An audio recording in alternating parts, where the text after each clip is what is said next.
Melhor programa de debates do rádio brasileiro. Gente que Fala tem texto e direção geral do jornalista Fausto Camunha.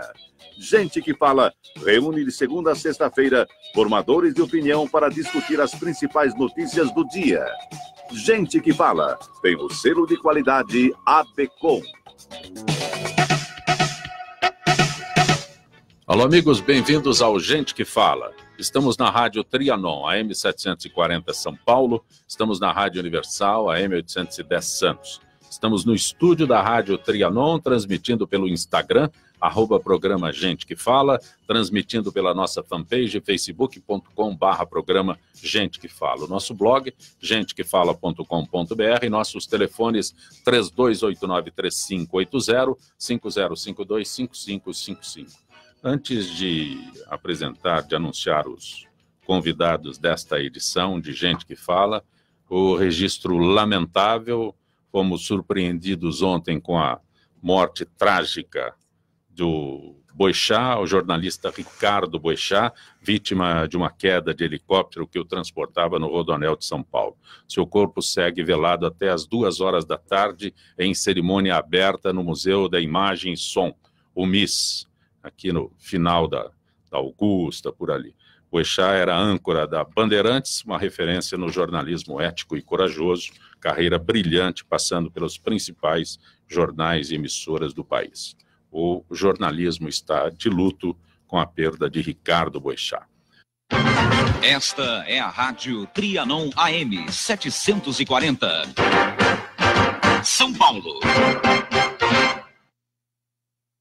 Participando desta edição de Gente que Fala, o advogado Dr. Celso Gonçalves Barbosa. Dr. Celso, prazer tê-lo aqui.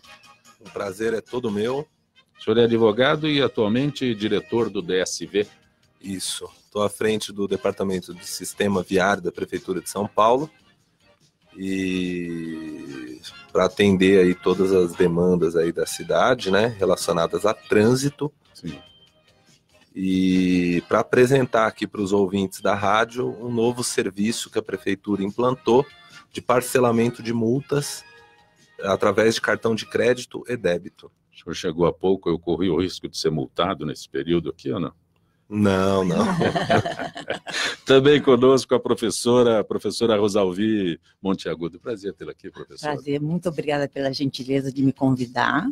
Eu sou autora do livro Economia Solidária, Novas Regras, lançado na Bienal, nessa última Bienal, e me preocupo com uma economia justa para a humanidade. E vi que os princípios cooperativistas proporcionam essa possibilidade. Eles são universais e humanos, que são economias, primeiro princípio, adesão livre, controle democrático, a participação econômica dos sócios, autonomia e independência, educação, treinamento e informação, seu quinto princípio, 6, cooperação entre as cooperativas, 7, preocupação com a comunidade. Então, eu criei novas regras desses universais princípios. A senhora é contista? E Sou os contista. Contos? Tem livros de contos também? Olha, estou fechando um outro livro sobre autogestão e está difícil pegar os contos. Também conosco a advogada doutora Patrícia Oliveira. Prazer ter aqui, doutora Patrícia. Prazer é meu, agradeço a oportunidade. Boa tarde. Quando a gente fala advogada é muito amplo, né? Qual é a especialidade da senhora? Em direito consumidor e imobiliário, direito imobiliário. Mas atuamos num escritório, num amplo espectro de atividade na defesa do direito empresarial. Também está conosco o jornalista Marcos Ravagnani. Prazer tê-lo aqui, Marcos. Prazer estar aqui com vocês na Rádio Trianon. Em nome da RCI, eu agradeço o convite e também essa oportunidade de contar um pouquinho mais do que é a economia compartilhada e com ênfase nas férias compartilhadas. Que é RCI Brasil? RCI é Resorts Condominiums International, tá? É uma empresa de capital aberto que já atua, é a líder mundial em férias compartilhadas no mundo, e ela já atua no Brasil. Estamos indo para o seu 27º ano aqui no Brasil, onde nós ajudamos as famílias a viajarem através de um sistema que é conhecido como ou timeshare ou fracionamento de unidades, né? A gente atua com com players aqui no Brasil que trabalham com a hotelaria de lazer, como por exemplo, Rio Quentes Resorts, Beach Park, Costão do Santinho, são todos nossos clientes que vendem um tipo de produto e nós somos a cereja do bolo, vamos dizer assim. Uma vez que você não quer usar o seu clube de férias, a sua semana nesse empreendimento, nós abrimos a oportunidade de você vivenciar essa sua viagem nos hotéis que nós temos no mundo. Você usou um termo aí que no Brasil não é muito vivenciado, que é compartilhamento. Nós não temos o hábito de compartilhar nada. Nós começamos a compartilhar... Há 7 anos estão tentando. Nós começamos a compartilhar agora nesse mundo moderno, agora com o Uber, com essas empresas que estão chegando agora, como por exemplo a Green, dos patinetes, a Yellow. Então esse millennium, vamos dizer assim, esse novo usuário, e que muitas vezes ele não quer estar preso a um ativo ou a um carro somente dele, a uma bicicleta somente dele. Ele quer realmente, aí a gente entra no tema, né, de economia compartilhada. Ele quer realmente pagar o que realmente ele vai utilizar, né? Então o tempo ocioso... Nós não temos essa conscientização. Mas compartilhar. Compartilhar é importante. Na proposta de economia solidária, é sugerida uma criação de uma norma, a norma de compartilha, que o objetivo da economia solidária é se beneficiar dos benefícios que os sistemas online oferecem, que é um custo mais reduzido. E é compartilhado. E é o enfoque principal da economia solidária, é participar dessa 4ª revolução industrial e tecnológica. Marcos citou um aspecto que hoje em dia é comum na cidade de São Paulo, que são as bicicletas Yellow, né? Patinetes. Mas é muito pouco tempo. Vai ser multado também ou não? Vai ser multado? Não, aliás, a prefeitura... Brincadeiras à parte. Aliás, a prefeitura tem feito um trabalho também, né, em relação às bicicletas Yellow, aos patinetes.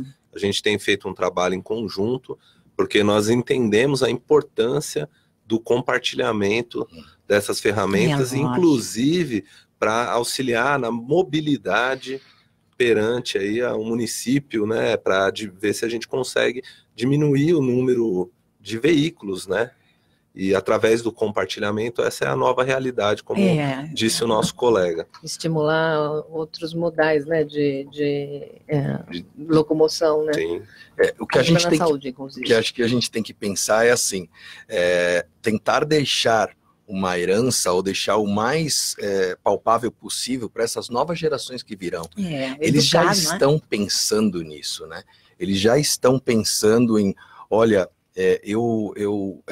por exemplo, a gente recebe alguns donos de hotéis ou incorporadores que a gente faz negócio, e eles falam, olha, meu filho agora atingiu a maioridade e eu quero comprar o carro para ele.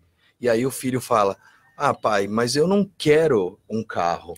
Eu me resolvo aqui, eu pego um desses aplicativos e eu chego no local. Você quer me dar um presente? Me dá experiência, me dá a oportunidade de viajar. Me paga um intercâmbio, me paga umas férias. Hoje em dia eles estão muito pensando nisso, né?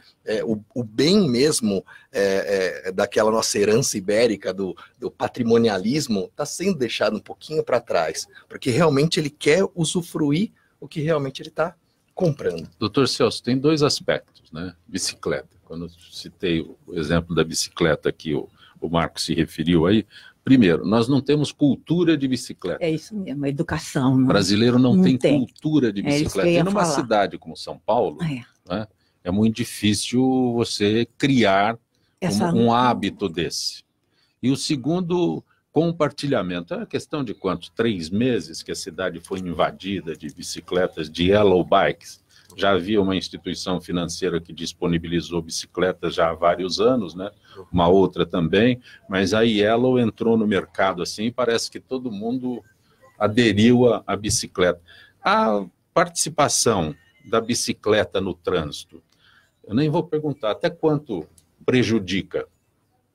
Esse é um problema, né? Não. Em que sentido do prejuízo?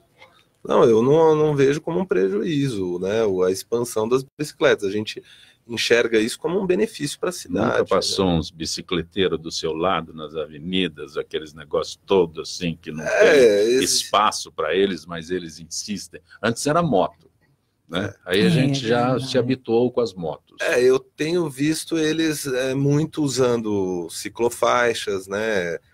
Eles usam, assim, acontece, né? Eu não tenho dados assim oficiais para disponibilizar em relação a acidentes, se tem, né? Mas eu não vejo como prejudicial, a gente vê como um avanço para a cidade. Agora, excessos em todos os modelos sempre pode ocorrer, né? Então, o carro é mal educado. E além do mais, incomoda a gente ver as ciclovias vazias. Claro. Isso incomoda o motorista, aquele trânsito, uma filinha, uma ciclovia de um lado, outra do outro, e nós não temos capacidade de criar educação em bicicletas. Sou favorável aos bicicleteiros, mas nós não temos condições. São Paulo é muita cultura, não temos cultura. Isso daí.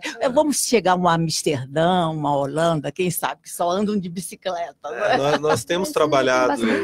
Tem bastante grupo. Patrícia. São vários grupos de bicicleteiros, de bikers que têm feito um trabalho Isso há algum tempo a gente via em São Paulo, principalmente à noite, né? Grupos de bicicletas, as pessoas, quando se começou a exigir equipamento para andar de bicicleta. Capacete, iluminação, tudo mais. Então, esses grupos existem. Mas esse é pontual, né? O que eu digo é, de repente, a cidade compartilha bicicletas, Marco. Aí... Eu imagino que deva ser um bom negócio. Ninguém eu imagino, na verdade, eu né? ando de bicicleta. Sim. Mas tem o aplicativo da Yellow? Não, eu tenho uma bicicleta. E conheço muita gente que... Mas vai de onde a onde? Desculpa a curiosidade. Eu, na verdade, uso como lazer. Eu não uso como... Sim. É difícil como advogada ir de bicicleta para o escritório, porque eu vou chegar toda suada, descabelada, não dá. É verdade. Mas eu conheço bastante gente que usa a bicicleta como... que vai ao trabalho, vai ao escritório. Eu também conheço. E acho, sinceramente, que deve ter, a cada vez mais, na verdade, eu acho que esse tipo de modal vai interessar a maior parte de um maior número de pessoas. E eu acho até que o fato da Yellow estar aqui é um sinal de que a cultura já existe. Ela ainda não é, ela ainda talvez esteja circunscrita em um ambiente um pouco menor, mas daqui a pouco vai. Na periferia, eu asseguro, já li bastante sobre isso, muita gente circula de bicicleta. Aqui, já nos centros, muita gente circula de bicicleta. O problema é que a gente ainda tem lugares que a ciclovia ainda não está adequada. Eu acho que o maior problema não são as bicicletas. Se você me permite, são os carros. Essa ideia do compartilhamento já está começando a ser entendido realmente pelo brasileiro, porque hoje, né, o que a gente trabalha, né, dentro da RCI, né, a gente tem uma modalidade que se chama multipropriedade. Hoje em dia já estão sendo vendidos empreendimentos, empreendimentos que são incorporados de uma forma, que agora a gente tem a lei da multipropriedade, tá? 13777, que é onde você pode comprar uma fração, uma cota, uma partezinha de um apartamento, né? Então esse é um modelo novo que está sendo... Os hotéis fazem isso, as redes de hotéis fazem isso. As redes, antigamente, elas trabalhavam com aquele modelo do condo-hotel.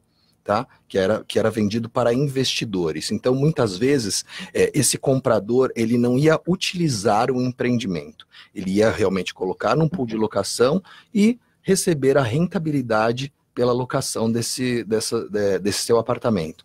O que está acontecendo hoje em dia se usa esse mote de venda fracionada, aonde é vendido com um cunho de férias. Você está comprando 2 semanas de utilização em Olímpia, você está comprando 4 semanas de utilização em Gramado. Então a pessoa tem a oportunidade de ir para o empreendimento que ela comprou ou utilizar para RCI, né? pode trocar por outro empreendimento que eu tenho no mundo. Doutor Celso, parcelamento de multas, né? Isso está preocupado. Não, lógico, né? Você pensou Todos nós. Não, parcelar uma multa, né? Se eu sou multado, mesmo. quando chega lá aquele negócio que eu tenho que pagar, é doído, aí né? quando eu parcelo, todo mês eu lembro dela. É isso né? mesmo. É bom para memória esse parcelamento. Até que ponto isso favorece ou não? Então, na verdade, essa é uma medida, né? Esse sistema foi implantado desde o dia 20 de dezembro de 2018. A gente fez um chamamento público, convocando empresas, né, para que pudesse oferecer esse serviço. Na verdade, essa é uma medida que tem por objetivo facilitar a vida do motorista, do trabalhador. Muitas pessoas hoje em dia trabalham, né, com carro, para que eles possam regularizar a situação do veículo deles, né, e possa parcelando, né, e esse serviço é sem custo nenhum para a prefeitura, tá? Eles parcelam diretamente com as operadoras de cartão de crédito e esse dinheiro entra imediatamente para o caixa da prefeitura, né? Então, o que acontece? Foi uma medida para facilitar a vida do proprietário, porque muitas vezes, se ele tem um valor alto de multas, ele às vezes não tem condições e aí ele não consegue às vezes trabalhar. Então, ele parcelando isso no cartão de crédito, a gente viu como uma oportunidade de resgatar também esse valor que muitas vezes poderia até dar como perdido, porque às vezes se é um valor alto, o cidadão não tem como pagar aquilo à vista, então parcelado ele consegue regularizar a situação do carro dele e voltar a trabalhar muitas vezes. Como é que faz para parcelar?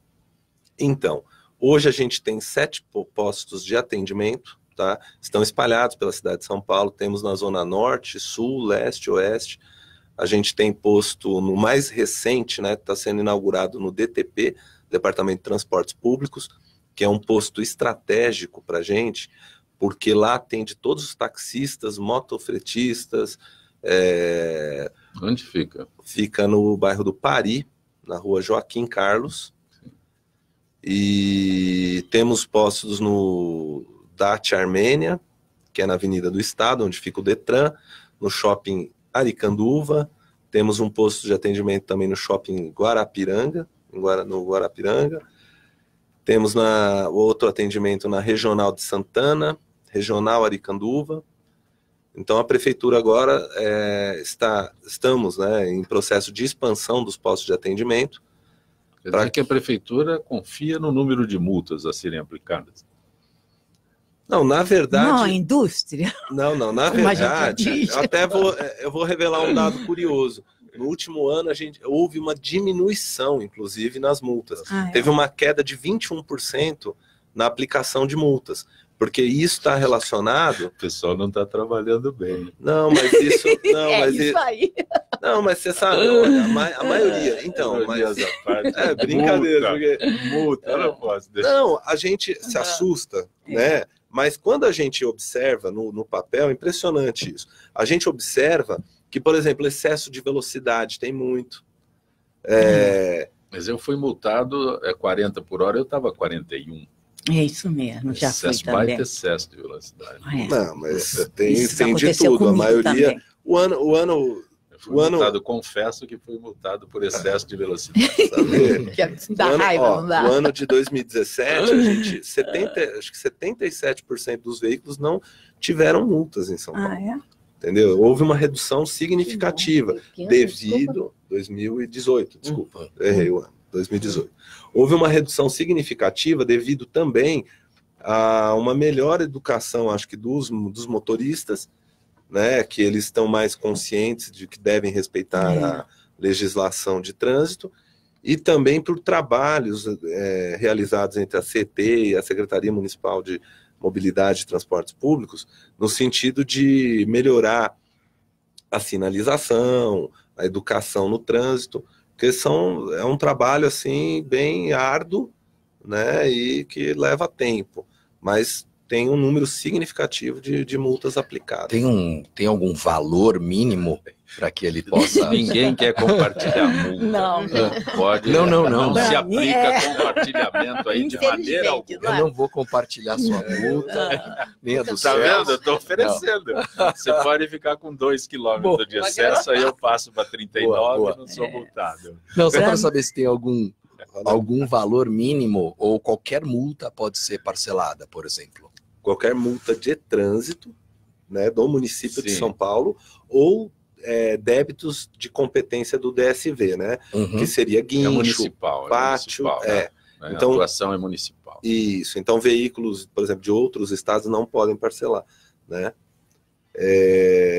Não há um valor mínimo, tá? Qualquer valor, qualquer multa que você tomar, você tem esse direito, você consegue parcelar isso no cartão de crédito. E o interessante é que... O valor mínimo de multa está em torno de R$ 100. R$ 88. E aí, o que acontece? É interessante porque esse dinheiro entra imediatamente nos cofres, né? Então, diferente dos parcelamentos... Vai para onde esse dinheiro no cofre da prefeitura? Vai para o fundo municipal, né? Sim. Tem o fundo municipal e vai para a prefeitura. Mas, assim, o Porque interesse... esse dinheiro de multa deveria De ser investir aplicado no nas próximo ruas, né? trânsito, não é isso?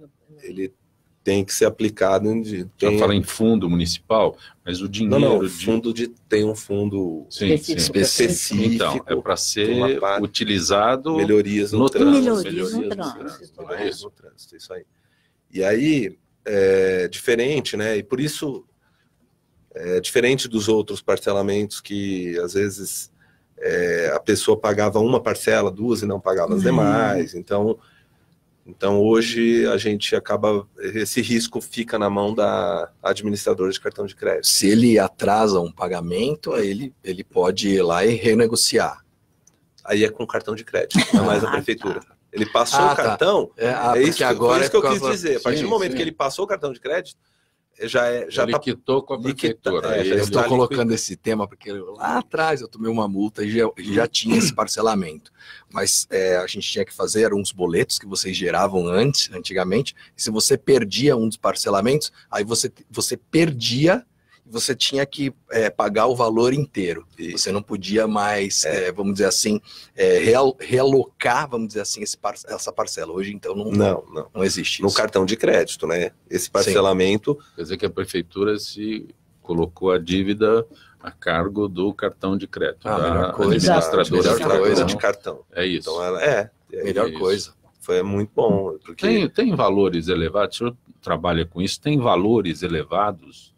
Né, nessa soma de multas assim do que já foi arrecadado? Não. Um cidadão tem um valor muito elevado que o senhor tomou conhecimento de que... Tomei conhecimento, por exemplo, que foi pago no cartão de crédito. Isso. Tomei conhecimento de um caso recente, que foi até agora, assim, acho que foi o campeão. Tinha R$75 mil em multa. Nossa, e parcelou no cartão de crédito, por incrível que pareça. O cara é bom, porque um valor desse no cartão de crédito é melhor deixar claro. Não, mas às vezes pode ser que seja empresa, né? Nossa, eu não aprofundei o detalhe. Pessoa física, para ver. Eu não entrei em detalhes, eu só recebi esse informativo. Olha, recebemos aqui R$75 mil parcelado em, acho que foi 9 parcelas, uma coisa assim. Empresa é possível, né? Uma forma dessa. Bom, eu queria falar que, para mim, compartilhamento é uma coisa totalmente diferente, que a minha preocupação é com a humanidade, o ser, e hoje em dia está difícil, está prejudicando muito a dependência no capital. As empresas, o governo, os movimentos sociais. Então, eu procurei criar novas regras de uma maneira que todos nós participemos com capital particular dos cooperadores donos, que eu chamo desse jeito, para que compartilhem seus recursos e produzam na sua empresa de uma maneira com retorno, organizando o mercado interno.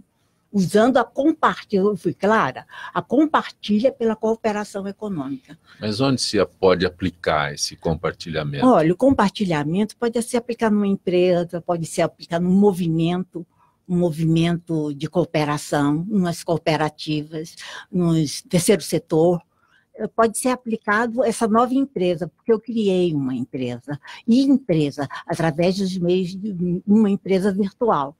através dos meios tecnológicos. Não tem nada a ver com moeda virtual. Não, tem nada a ver. É uma interação do mercado com... Eu trabalho numa empresa com 100 funcionários, eu consigo... se eles forem donos, porque todos são donos e usuários do capital. Sim. Então, aí trabalho numa empresa entre todos, com 100 funcionários. Compartilha entre todos essa empresa. Não a totalidade, mas eu conseguiria lá convencer 50 pessoas a formar... Uma empresa, muitas empresas entram em fusão, às vezes não sabe como se organizar. Então, a minha preocupação foi com o capital. Sim. Porque ninguém mexe no capital. É uma ditadura do capital que nós temos hoje em dia. E as pessoas procuram, criam uma dependência no capital. O governo, os movimentos, todos criam. O Brasil criam. É um país capitalista. É um país capitalista. A única coisa é que a gente tem raiva de quem tem dinheiro. E tem que resolver isso. Tem que mexer no capital para suprir o social. O social depende do capital. Ele anda com pires pedindo esmola para suprir. E não quer criar essa sua autonomia, a sua autogestão financeira. A senhora escreveu um livro sobre isso? Economia Solidária, Novas Regras, e agora pretendo lançar lá para junho autogestão, que é como solução. Não, eu tenho 6 livros, esse seria o 7º livro. Não, mas eu digo Economia Solidária, sim, é uma continuação. Aí É uma continuação do Economia Solidária Novas Regras, porque é através da empresa que se implanta a economia solidária. Entendeu? Doutora Patrícia, Diga. A senhora é da área imobiliária. Imobiliária e consumerista. E? Consumerista. Direito do consumidor. Direito do consumidor. Legal. Cada vez aparece uma palavra Como é o nova. nome? Consumerista. Consumerista. Professora, cada vez aparece uma palavra nova, eu tenho dificuldade de aprender. Eu já O neologismo, passei na idade. Vamos simplificar, então, direito do consumidor e direito imobiliário. Consumidor. A senhora está numa época de não sei se eu cito problemas ou sobre imóveis, aluguel de imóveis, temporada, mas nós já passamos a temporada. Ou se aplica o carnaval que vem aí? Aplica-se o carnaval, ainda tem Semana Santa. Nós temos ainda no nosso calendário vários feriados longos, e não cabe locação para temporada só para esses períodos mais longos. Tem gente que aluga no final de semana. Alguma coisa a ver com o compartilhamento que o Marcos incentiva? Pois é diferente, na verdade, porque não tem... pelo que eu entendi do que o Marcos estava contando, tem a copropriedade dos imóveis que fazem parte da carteira que você representa, né? Então, nesse caso, na alocação por temporada, não. Na verdade, o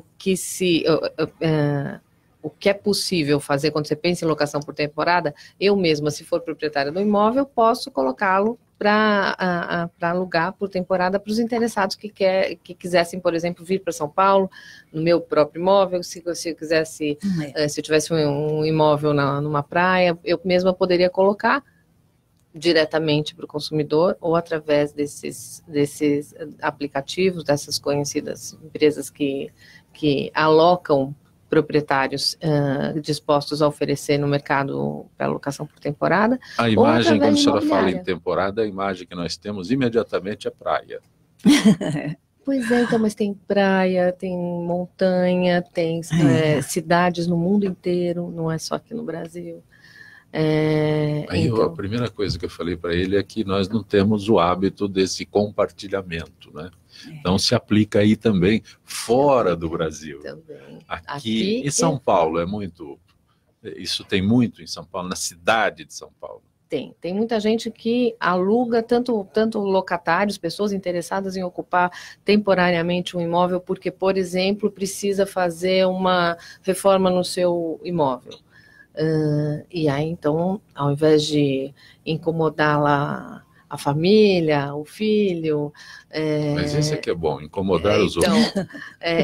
Ou ao invés de ir para um hotel, aluga um apartamento ou uma casa por temporada. Mas a rede hoteleira em São Paulo é muito boa, e está se expandindo com hotéis na faixa aí de 3 estrelas, que pode ser acessível, eu diria. Mas aí acho que acho que é o perfil do consumidor mesmo, né? Se ele está interessado mais em um lugar que tenha um aspecto da casa dele, da residência dele, em geral esses lugares que são alugados para temporada, eles são mobiliados, são a própria casa né, o que faz uma pessoa optar por um apartamento como esse que a senhora está descrevendo e não um hotel? Eu acho que é isso mesmo, é isso que eu vinha tentando dizer, o desejo de continuar estando num lugar que tenha esse aspecto de lar, e não um lugar que seja padronizado como é um hotel. Então, eu acho que isso faz uma diferença, levaria muita gente a fazer essa escolha, a não estar durante um período, não um período de final de semana, mas, por exemplo, recentemente uma cliente nossa precisou fazer uma alocação por temporada justamente porque ela ia fazer uma reforma na casa dela. Ela não quis permanecer 3 meses, que era o período da reforma previsto, num lugar que fosse impessoal. Então, ela preferiu buscar um apartamento mobiliado para alugar. De repente a pessoa gosta de cozinhar, né? E tem gente que compartilha. Várias famílias vão numa casa grande, vários amigos fazem isso. São amigos, vão e compartilham o preço do aluguel. Isso é muito comum. Pedir a gentileza dos senhores para conversar com a Zilka Fialho, da FIPESP. Zilka, boa tarde. Boa tarde, Zancopé. Boa tarde, ouvintes e debatedores do Gente que Fala. Zilka, você que é diretora do Departamento de Marketing, o melhor da Europa no tour exclusivo da FIPESP. Quais países a serem visitados? Olha, Zancopé, a FIPESP, por meio da nossa Coordenadoria de Turismo, preparou um roteiro que passará por 15 cidades de Portugal e Espanha. Além disso, vários locais históricos da Europa, como o Palácio Real em Madrid e a cidade de Aveiro, conhecida como a Veneza Portuguesa, também serão visitados. Qual o período dessa excursão? Olha, devido ao grande número de interessados, foi aberta a inscrição de um segundo grupo de viagem. O primeiro, que já foi encerrado, irá embarcar no dia 6 de julho para voltar no dia 18 de julho. Já o segundo viajará entre os dias 13 a 25 de julho. E como associado poderá se inscrever? As informações completas sobre o roteiro e as inscrições estão disponíveis para preenchimento no site da FIPESP, no www.afepesp.org.br ou pelos telefones 11 3188 3154 ou 3155 da Coordenadoria de Turismo. É importante ressaltar que as vagas são limitadas. Olha, o professor Ivan, em Pompeia, né, que frequenta todas as unidades da FIPESP, ele tem aversão à internet, né? Então, como é que alguém faz, como o Ivan, como é que ele faz? Vai a uma unidade ele costuma ir a Marília, né? Como é que faz? Ele pode procurar uma das nossas unidades regionais. As nossas unidades regionais estão preparadas para atender o nosso associado. Mas, Zilka, além dessas, outras excursões são oferecidas? Sim, com o objetivo de sempre proporcionar momentos de lazer e descanso para os associados e seus dependentes, a Coordenadoria de Turismo disponibiliza também excursões por todo o Brasil, como em Natal, no Rio Grande do Norte, São Lourenço, em Minas Gerais, além de passeios por regiões turísticas do estado de São Paulo. Zilka Fialho, agradeço mais uma vez tua gentileza com o nosso Gente que Fala. Uma boa tarde. Boa tarde, Zancopé. Você que é aqui da cidade de São Paulo, estamos em plena temporada das chuvas, não é? A Prefeitura de São Paulo está trabalhando todos os dias para evitar riscos. Está podando árvores para evitar a queda de galhos, quando temos esses fortes ventos, removendo árvores com risco de queda, limpeza de córregos, limpeza de bueiros e bocas de lobo para melhorar a drenagem da cidade e evitar alagamentos. Mas a gente também precisa fazer a nossa parte. É muito importante jogar o lixo no lixo, desde aquele papelzinho de bala até o entulho de obra ou aquele móvel velho que você não quer mais. O lixo é um dos maiores problemas na época de chuvas, porque entope os bueiros e os ramais de drenagem e a água sobe mesmo. A Prefeitura de São Paulo tem mais de 100 ecopontos espalhados por todas as regiões da cidade. Lá você pode fazer descarte gratuito de pequenos volumes de entulho, sofás, guarda-roupas e outros móveis velhos. Vamos fazer a nossa parte? Para saber mais, acesse chuvasdeverão.prefeitura.sp.gov.br. Operação Chuvas de Verão, Prefeitura de São Paulo. Você está ouvindo Gente que Fala.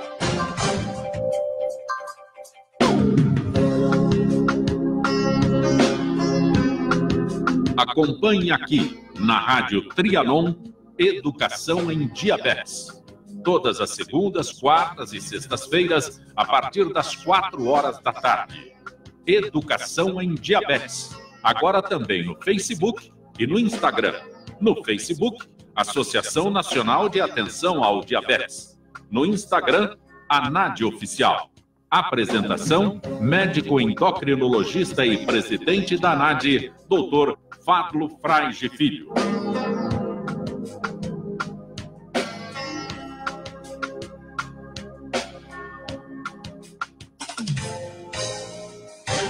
Você está ouvindo Gente que Fala. Estão conosco nesta edição o advogado Dr. Celso Gonçalves Barbosa, que é diretor do DSV, a professora Rosalvi Monteagudo, contista, bibliotecária, articulista e especialista em cooperativismo, né? Também a advogada doutora Patrícia Oliveira, Direito do Consumidor, e ainda o jornalista Marcos Ravagnani, da RCI Brasil.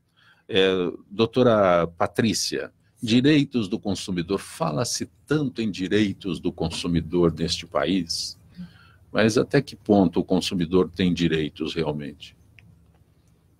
Ele tem ferramentas jurídicas várias para poder fazer valer os seus direitos.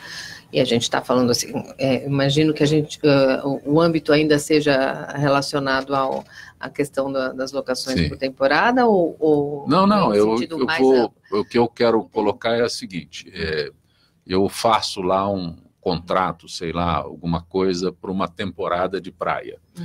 Aí sou muito mal atendido, né? Mas aí eu teria que contratar a senhora, fazer todo um processo para conseguir qualquer coisa. Aí, no hábito do brasileiro, é melhor deixar para lá. Não, eu acho que o brasileiro já vem compreendendo que tem ferramentas muito poderosas para fazer valer e se defender de situações como essas. Mas aqui eu acho que a gente tem o que é comum. Não é a Situações regra, como mas essas são comuns. Não é regra, não, estamos falando de... É comum, sim, que aconteça uma situação em que a expectativa em relação, por exemplo, a um lugar que foi oferecido para locação por temporada não seja atendida. Você olha assim no site... Aquela beleza, né? É um sonho. Já aconteceu comigo mesmo. Como já aconteceu com a senhora, professora? Eu fui aluguei por fotografia uma casa na praia.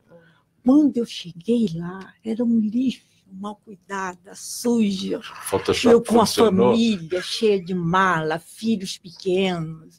Nossa, mãe, não tinha o teu direito do consumidor nessa época. Faz muitos anos. Então, foi mas frustrante. Hoje em dia você já tem essas ferramentas, mas eu acho que existem algumas providências que são anteriores ao problema e que ajudam a resolver, ou pelo menos minimizam, o tamanho que esse problema pode alcançar. Então, antes de alugar, uma providência importante é você, primeiro, ter um contrato. Nunca alugar verbalmente. Nunca também se limitar a um aluguel formalizado por troca de e-mails. Então, isso é importante, né? Então, aí, você formalizar num contrato, esse contrato, ele deve, numa situação de aluguel por temporada, que o imóvel seja mobiliado, que faz, francamente, não consigo imaginar um aluguel por temporada sem mobília, mas é uma possibilidade. Mas, então, se ele é mobiliado, é importante que todo o rol de mobílias, de utensílios, esteja presente como anexo, integrante do contrato.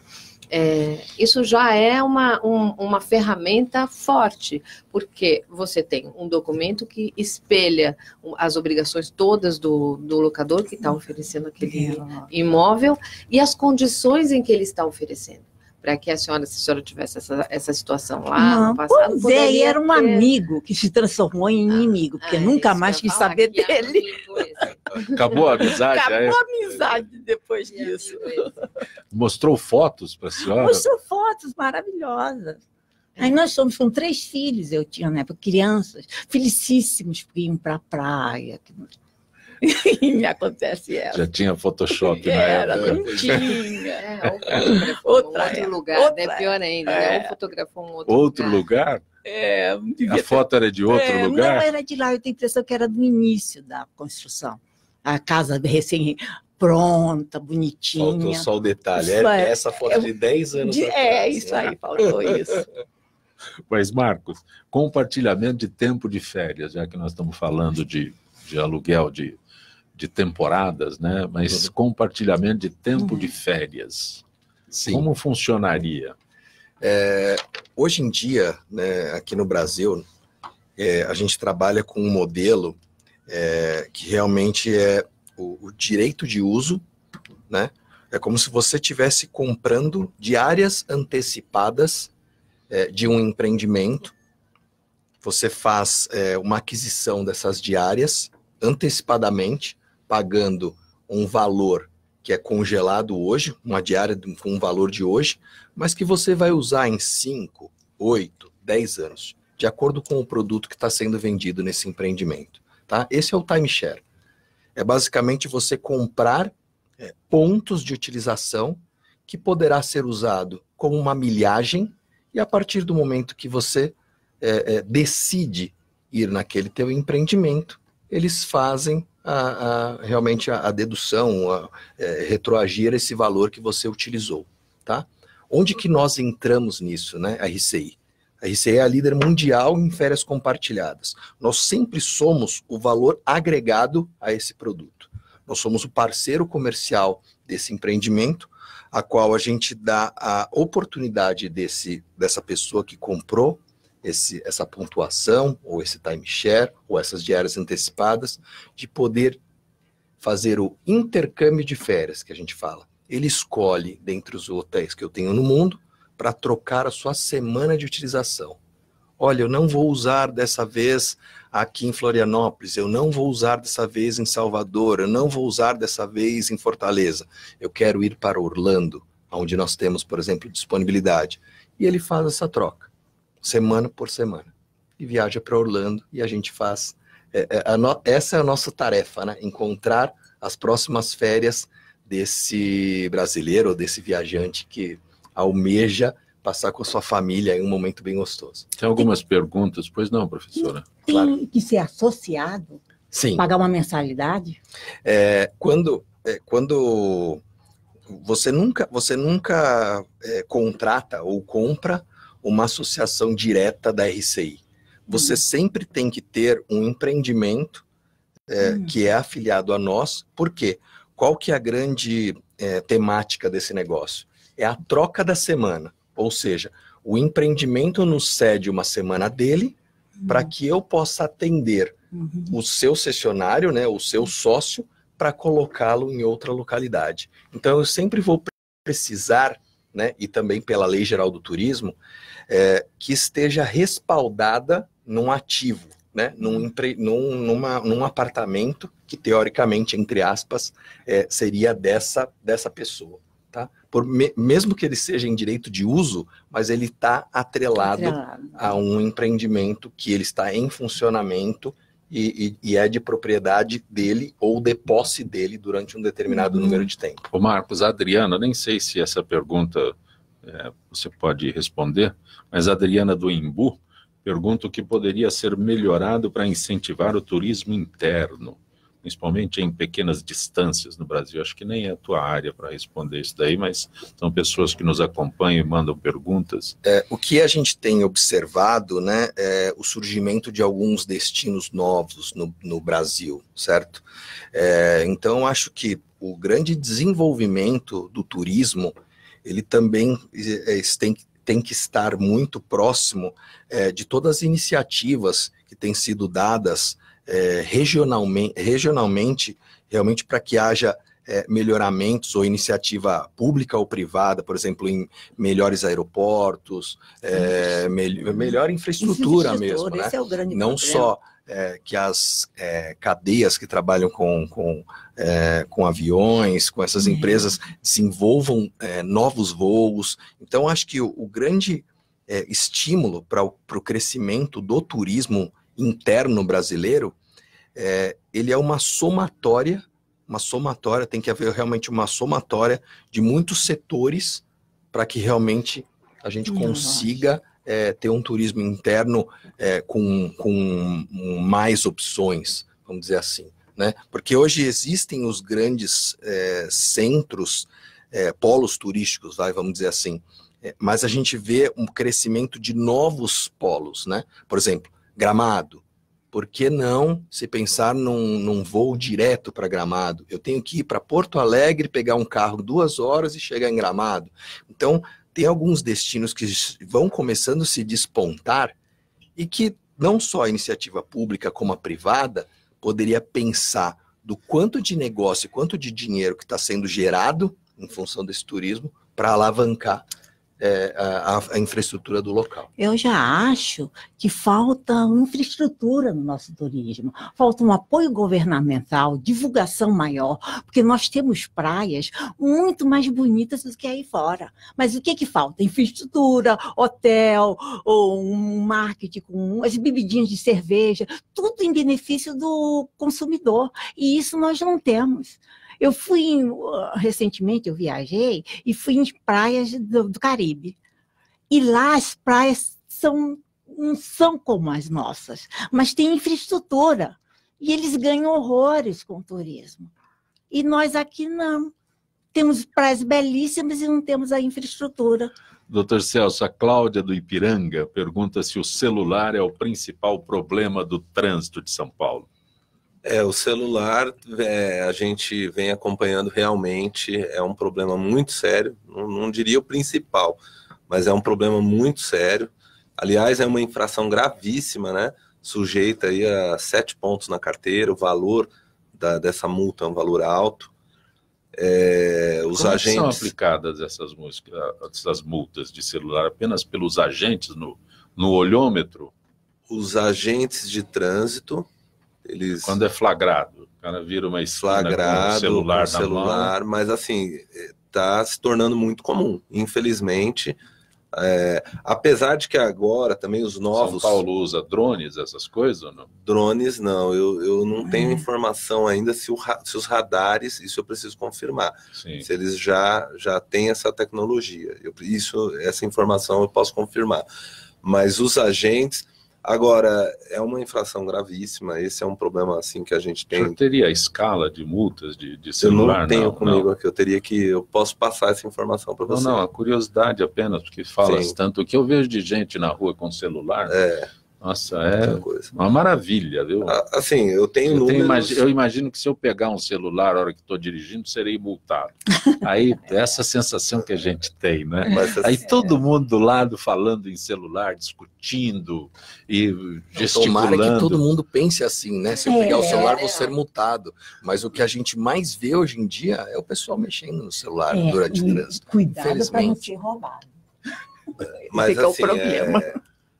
Hoje também não é a maior, vamos supor, hoje o excesso de velocidade estaria em primeiro lugar, seguido do rodízio, em terceiro lugar corredores, né, invasão de corredor, trafegar pela faixa exclusiva do transporte coletivo.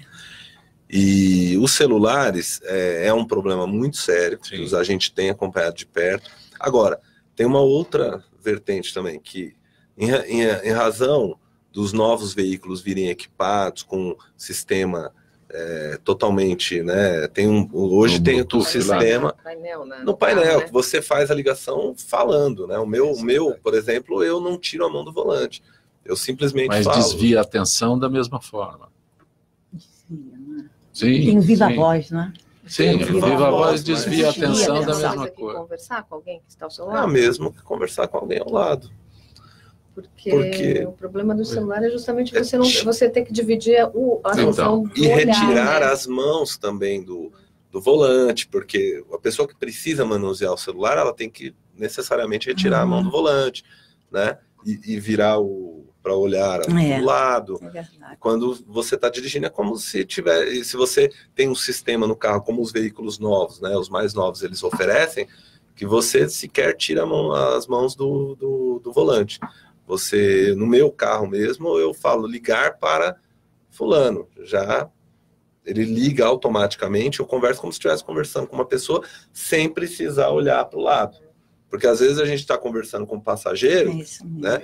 Então isso também acontece. Às vezes a gente está no trânsito, a gente fica ali, está conversando com o colega do lado e olhando sempre para o lado. E com esse sistema, isso não acontece. Mas é um problema que a gente precisa enfrentar, com mais educação no trânsito, fazer programas aí, mostrando para as pessoas, para que elas respeitem a legislação de trânsito. Existem várias campanhas educativas a esse respeito, tá? A gente acompanha, o pessoal da CT tem um trabalho forte nisso, mostrando os prejuízos e os acidentes que podem surgir aí, serem ocasionados por uma simples distração ali, seja com o celular, seja com qualquer coisa que possa desviar a atenção do motorista. Eu lembro que no ano passado vocês lançaram uma campanha de celular que era bem agressiva, né? Que mostrava uma moça olhando no celular e aí ela vara um semáforo e ela é atingida por um outro carro, assim, era bem assim, agressivo, chocante, né? Atingida por um ônibus. Isso mesmo. Você não tem dados, né, que depois dessas novas campanhas que vocês fizeram, que era bem impactante, se melhorou? Eu aqui no momento não tenho, até porque hoje o maior objetivo, né, apesar de que óbvio que a gente tem que esclarecer aqui as dúvidas, seria mais para divulgar mesmo o parcelamento das multas, perfeito, nos novos, mas eu posso trazer esses dados, de repente numa nova oportunidade que eu seja convidado, trazer todos esses dados, né? Doutora Patrícia, Jeane da Barra Funda, aplicativos de locação de casa são confiáveis? Mas assim como, na verdade, a melhor resposta da mesma medida que você deve tomar cuidados com relação à alocação com a pessoa física, você deve também tomar cuidado com relação ao aplicativo. O aplicativo tem o que seria uma vantagem, é que como ele oferece esse serviço de intermediação, e ao mesmo tempo, quando ele oferece esse serviço de intermediação, ele está sinalizando para a pessoa que utiliza o serviço que ele fez uma espécie de filtro, né? Supostamente, assim, o que a gente espera é que, assim, se a gente usa um aplicativo, é que ele já fez uma conferência das pessoas que estão lá oferecendo seus imóveis para locação. Então, ele responde solidariamente com o proprietário do imóvel. Então, assim, se você for alugar através de um aplicativo, você também não pode se descuidar dos cuidados que você precisaria ter. Então, que cuidados, por exemplo? Com ou sem aplicativo, você precisa ver se aquele lugar que está sendo oferecido como locação, ele está numa área adequada, se você tem serviços perto do lugar do imóvel que está sendo oferecido, qual a distância da praia, por exemplo, se você for a uma praia, se assegurar de que aquilo que está sendo oferecido nas fotos está representado no contrato que você firmou. Então, com aplicativo ou sem aplicativo, você tem que tomar os mesmíssimos cuidados. A vantagem com relação ao aplicativo, porque há uma estrutura, né, se for essa a pergunta dela, há uma estrutura que o aplicativo oferece que garantiria a ela um ressarcimento, uma diminuição do valor, caso o problema dela seja, por exemplo, não a inabitabilidade do lugar, né, o impossível você usar o lugar, mas o lugar não é exatamente aquilo que foi oferecido, então ela pode conseguir um desconto. E aí ela vai ter um intermediário que ofereceu, um intermediário também para poder brigar por ela, porque ele também precisa reduzir o valor de indenização. Doutor Celso, já que se fala em aplicativo, o Marcos de Pinheiros pergunta se o Waze, aplicativos como o Waze, ajudam ou atrapalham? Olha, o Waze, ele ajuda, né, para que as pessoas possam fugir do trânsito, É um aplicativo que não, assim, ele facilita mais na questão do motorista para desviar, né, de tráfego tenso, mas não tem assim uma ligação, uma relação com a prefeitura. Não tem. Fica difícil, mas assim, é um aplicativo. Escapar do trânsito em São Paulo. É um aplicativo que ajuda, porque se a gente parar para pensar, né, no passado, onde a gente era guiado por aqueles guias imensos, né, que a gente tinha que ficar procurando. Então, assim, até eu acredito que na questão da mobilidade, ele até facilita. Guia 4 rodas. Pois é. Então, eu acredito que esse aplicativo... Metade do porta-luva era ocupado pelo guia 4 rodas. Eu até acredito que ele facilita a mobilidade, porque a pessoa não fica ali parada, ela sabe onde vai, né? A partir do momento que ela coloca o seu destino, ela consegue seguir direto para aquele local. Professora Rosalvi, Paulo de Itanhaém pergunta como o uso da tecnologia pode melhorar a competitividade das cooperativas. Ela saberia resolver isso? Aí seria um marketing, não é? Uhum. A minha proposta é se beneficiar da compartilha dos recursos via internet, desenvolvendo um software em que ele fará uma cooperação econômica e uma compartilha com clareza e transparência para que todos que são cooperadores, donos e usuários do capital acompanhem o seu desenvolvimento. Eu acho que esse é um dos empecilhos da minha proposta. A senhora tem um site onde se encontra Economia Solidária Novas Regras? Eu tinha, mas eu encerrei. Eu tenho um canal no YouTube, Rosalvi Monteagudo. Não, mas quem tem interesse em economia solidária, novas regras, como faz? Eu tinha meu site até. Sim, mas como faz? Tem as redes, tem livraria, eu tenho vários livros sobre economia solidária. O meu livro eu vendo na Amazon.com e na Editores Cortese, como formato de livro, Amazon Kindle. E tem várias pessoas que escrevem sobre economia solidária. E tem sites, tem rede solidária. Da senhora, qual é o YouTube? Rosalvi Monteagudo, meu nome mesmo. E Economia Solidária Novas Regras. Perfeito. Doutor Celso, uma última pergunta aqui do Jorge da Vila Prudente, se existiam mesmo as armadilhas para multar os motoristas. Demorou muito para responder. Não, é que eu assumi o departamento agora em janeiro, né? Como diretor do Departamento de Sistema Viário. Não tem mais? Não tem mais, mas tinha. Isso ficou uma complicação. Não tem. É que as pessoas precisam, as pessoas precisam ter essa consciência de que é preciso respeitar, né, as regras e leis de trânsito. É difícil. Mas é preciso, é necessário.